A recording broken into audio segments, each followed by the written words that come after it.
Thank you very much. And happy holidays. Happy holidays to you. It's one of those times of year to where it's I think it's kids time of year, right? No, it is Hinman's Bakery time of year. Right now, this has got to be pie. Yeah, this is high time for a pie. Pie time. I love the pies. What'd you bring here with us? Today I brought us some toffee pecan pie, some pumpkin pie, some cherry pie, and an apple pie. What's your favorite?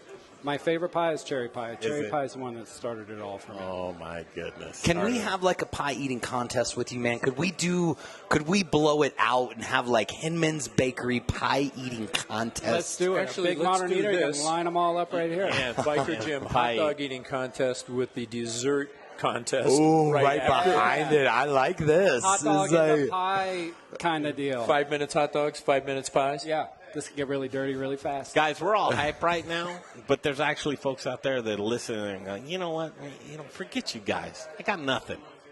Get out of here. Nothing. I may be in a new city. I may have some problems with my family. Family stuff sometimes. Situations. Life's tough. Holidays tend to be a bit of a bitch most of the time, my friend. I truly agree. And sometimes you turn to drugs and alcohol. Sometimes you turn to a little. Not these boys right across from us. These guys are true pillars of our community. Well, that's what I want to ask. I mean, seriously. Like leaning towers of Pisa. Well, you might have started there, but everything that might be ugly is really beautiful inside. Come on now. I know exactly what you're talking about, Greg. Yeah. I mean, when I was a kid, I did not have good training. I spent most of my time trying to escape where I was at. And Thanksgiving especially is one of those most horrible times for me. Yeah. Living on the streets, and not having enough food to eat, especially at this holiday. Yeah. There wasn't a lot that I was thankful for back then. Yeah. And for me right now, one of the most secure feelings I can have is to look into my fridge and see a full fridge. Wow. See a full larder. I feel like all's right in the world because of that. Yeah. Absolutely. So I escaped off into mostly drugs. I thought I'd get into drugs and women, but that didn't work out as well. So one's a little more powerful and drugs. easier than the other. I want to do this though, and I wish we had long form time. And John, I want to sit down with you long form. I think you're a very interesting man. If we could just talk. Say you had 30 seconds, and we could capsulize that. And you wanted to talk to folks that were like, okay, you know what? Things are tough for you right now. You may be in a tough position with drugs and alcohol. You obviously lead up a lot of things because of your life and sobriety and being with CHOW. I'm not really sure what the acronym for CHOW is. So CHOW stands for Culinary, Hospitality, Outreach, and Wellness. Which is so needed.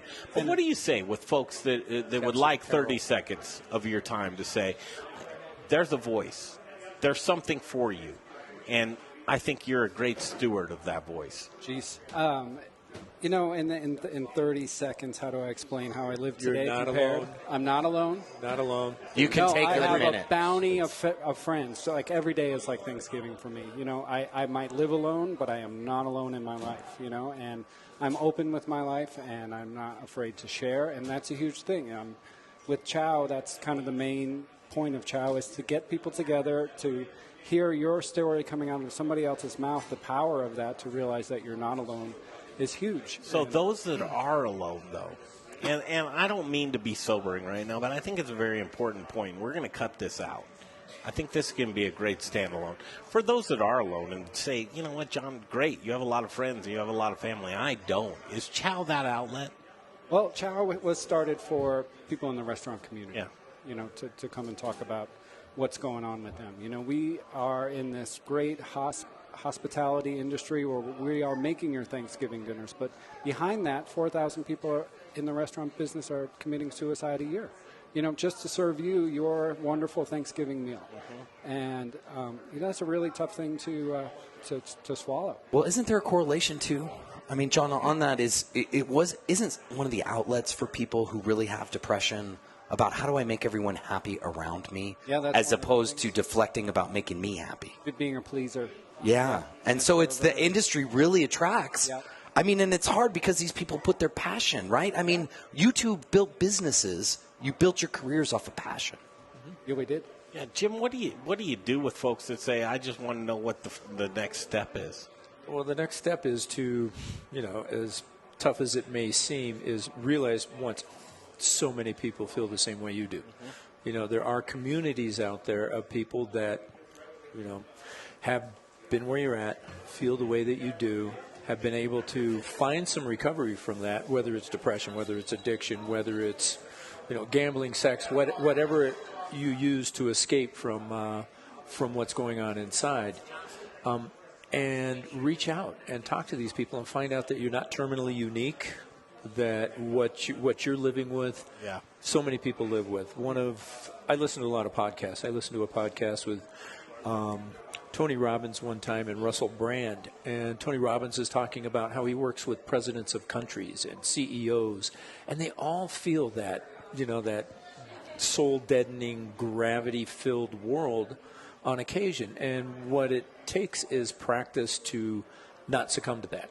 It's kind of retraining your brain in a way. You are not your brain. I don't walk around thinking those dark things as much as I used to. And they still crop up every day. Every morning I wake up and I'm like chained to my bed. I do not want to get up and get going, and then I just got to get up and I pick up the phone and call somebody usually, or I take a minute to myself and. Well, and you don't really have to even have someone, right, John? I mean, you can find solace in, like our guest before, Doctor was saying, find it in the Lord. Right. Find it in a book. Find it in yourself. Is what I always tell people is it's there. And it very well could be, but that action is really difficult when you're in the throes of a depression. Yeah. So the easiest way I've ever found to pull myself out of the dumps is to help someone. Can I do a call to action? And we're not that big of a community. We're really not. Everybody that listens to this show, we all know each other. Everybody knows each other. Can I do this call to action? I want to be there for you. I really do.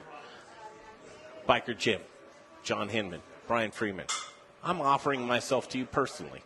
If you'd like to reach out to us during this time of the holidays, we'd love to have you down to Studio Kitchen, Colorado. I think these gentlemen can do the same thing. Can we do a call to action to make ourselves all accountable for folks that would love to reach out to somebody? Can they do that to you directly right now as a call to action? 100%. Absolutely. Yeah, I'll throw my name in the hat.